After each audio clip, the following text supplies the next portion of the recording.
My father looked me dead in the eyes, raised his champagne glass, and said, "I wish you had died the day you were born." And everyone laughed. Everyone, except the man slipping a sealed letter into my palm from behind his back. My father didn't know it yet, but the truth inside that envelope was about to burn everything he had ever built and expose the secret he'd spent my entire life trying to bury. My name is Noah Hale, and for 33 years I lived like a ghost in my own family. Not because I wanted to, but because my father made sure of it. My father, Jonathan Hale, was a man the world adored. Multi-billionaire, philanthropist, business hero. Magazines called him the titan of modern manufacturing. Investors called him the genius who couldn't lose. Employees called him the king. But behind closed doors, he called me one thing: the mistake. I grew up in a home where marble floors gleamed brighter than affection, where walls were lined with awards instead of family photos, and where my father's voice, sharp, cold, always calculating, could freeze the breath in your lungs. My mother, Evelyn, was soft-spoken, too delicate for the storms my father brought home. She loved me quietly, the only kind of love she was allowed to give. My older brother, Liam, was the golden son. Tall, handsome, charismatic. He inherited every good thing from my father and every praised moment from the world. I inherited silence. Every birthday, every holiday, every family dinner, I existed like a placeholder, a shadow flickering in the corner of a grand mansion. I never questioned why, not until the night everything shattered. My father's retirement celebration was held at the Hale Estate Grand Ballroom, a hall so large the chandeliers looked like floating galaxies. The elite of the elite filled the room. Governors, CEOs, senators, foreign investors, celebrities, all there to witness one man pass his empire to his chosen successor. And that successor wasn't me. People crowded around Liam, slapping his back, raising glasses, praising his future. "Your father made the right choice, son. You'll lead this company to a new era. You're the only one fit for the job." I stayed near the wall, half hidden behind a tall display of white orchids I knew my mother had arranged. She smiled at me gently across the room, and I smiled back, trying, pretending to feel okay. My father stood on the stage, commanding the room as always. Gray hair perfectly combed, gold watch catching the light, dark suit tailored like armor. He tapped the microphone, and silence obeyed him instantly. He lived for that silence. "Tonight," he boomed, "we celebrate legacy, power, and the future." People cheered. "My son, Liam, will inherit Hale Systems International, the Hale Trust, our foreign properties, and all controlling shares."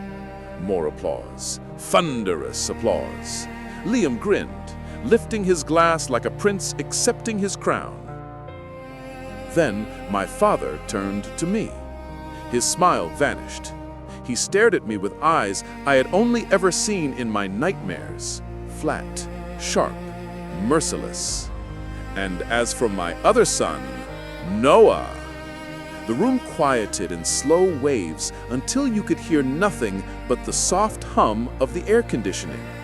He lifted his glass higher and spoke words that sliced the air open. "You get nothing. You never deserved anything. Truth is, you should have died the day you were born." Gasps, laughter, nervous titters. Someone actually clapped, thinking my father was being darkly humorous. My son Liam snorted into his drink. My mother's hand covered her mouth. I froze, burning, aching, reduced to ash in front of hundreds of people. I forced myself to stand, even though I felt like collapsing. I turned to leave, and that's when a hand gripped mine. My father's younger brother, Uncle Isaac, a man who had always seemed strangely distant, slipped a heavy ivory envelope into my palm. His voice was barely a whisper. "Open this when you're ready. And don't believe everything Jonathan says." He walked away before I could ask anything. I stared at the envelope, my name handwritten on the front in bold strokes I didn't recognize. But the moment I saw the wax seal, my chest tightened. It bore the insignia of someone I had never met, my grandfather, Jonathan's father, a man who died before I was old enough to speak, a man my father never mentioned, a man whose portrait had been removed from every room of the house before I turned 5. My heart hammered. Something was wrong. Deeply, terrifyingly wrong. I walked back to my seat and slowly broke the seal. Inside was a letter addressed to my grandson Noah Hale. And the first sentence nearly stopped my heart. If you are reading this, Noah, it means my greatest fear has come true. Your father has erased the truth in order to erase you. What? I blinked hard, reading again. There is something you must know about the day you were born. The ballroom faded into a distant hum as the letter unfolded the truth. My parents weren't alone when I was born. My grandfather, Harold Hale, had flown across the state to be there for the delivery. But something went terribly wrong. I was born prematurely, lungs weak, heart struggling. The doctors told my father I might not survive the night, and according to the letter, my father said, "Then let him die. He is too weak to be a Hale." My mother had begged him to let me live, begged him, but he refused to pay for the emergency treatment. It was my grandfather who stepped in. He paid, he stayed, he held me for hours, even though the machines beeped with every fragile breath I took. I survived, not because my father wanted me, but because my grandfather fought for me. But it got worse. The letter continued. Your father never forgave me for paying to save you. To him, you were an embarrassment, a reminder that he was willing to let his own blood die. I felt sick. My father's hatred suddenly made sense. The cold shoulders, the biting comments, the quiet disgust. He didn't see me as a son. He saw me as proof of his own failure. My hands trembled as I kept reading. I tried to protect you, Noah, but your father forced me out of your life before you were old enough to know my name. I swallowed hard. My chest ached. The letter ended with, I left something for you, something your father has hidden for years. Isaac knows where it is. Seek him when you're ready. And never forget, your life matters. Signed, Harold Hale, my grandfather, the only man who had ever fought for me before I even existed. I stood, the letter shaking in my hand. The ballroom went silent again. My father glared at me, eyes narrowing. What are you doing? I didn't answer. I read the first line of the letter aloud. To my grandson Noah, if you are reading this, it means Jonathan has erased the truth to erase you. Gasps, whispers, heads turned. My father stepped forward. Put that down.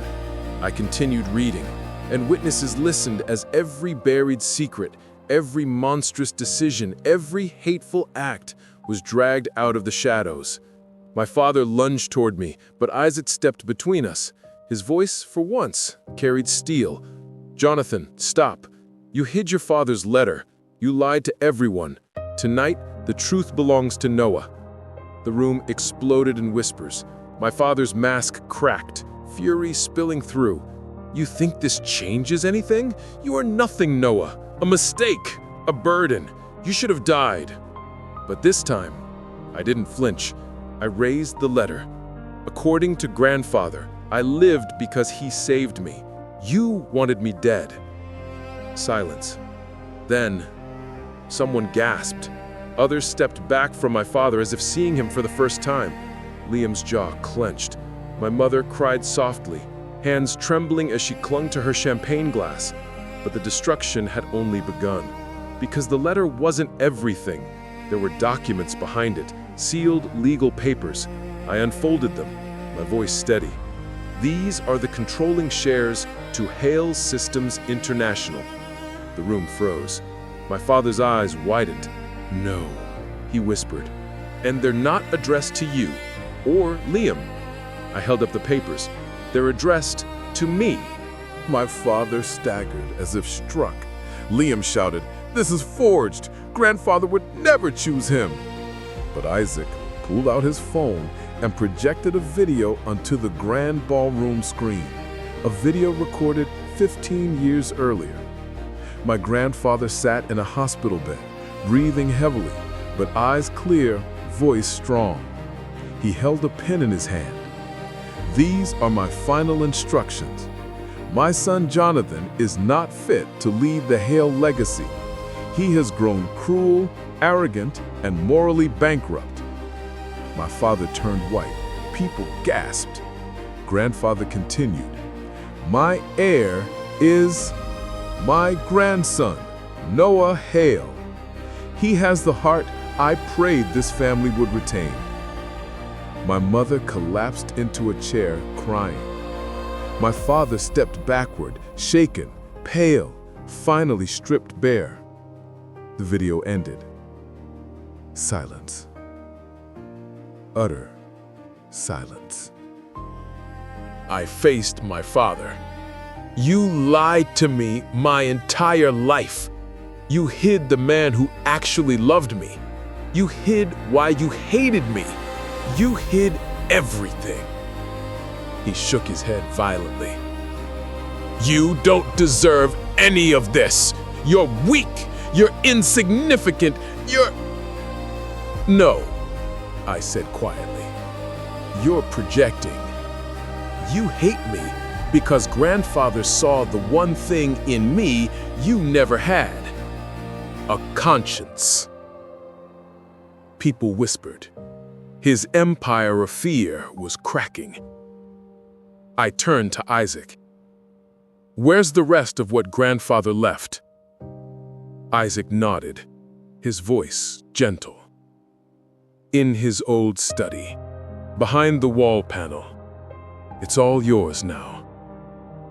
My father screamed, lunging, but security stepped in, holding him back as he thrashed and shouted, "You are not my son! You are nothing! Nothing!" I stepped forward until we were inches apart. "Then why," I said softly, "did he choose me over you?" My father froze. Then he shattered, falling to his knees, sobbing, broken. The Titan was gone. The truth had devoured him. I lifted my grandfather's letter to my heart. "For the first time," I said, "my life isn't defined by your hatred." I faced the room. "My name is Noah Hale, and today I reclaim what was stolen. My legacy, my story, and my worth." Applause rose gradually. Not loud, not immediate, but real. True. For the first time, people saw me, not as a mistake, but as the heir, as someone who survived, despite everything done to break him. I walked out of the ballroom, letter in hand, heart lighter than it had been in 33 years. I wasn't the mistake. I was the truth. And tonight, the truth finally won. If this story shook you even a little, don't leave yet. Hit subscribe for more stories like this.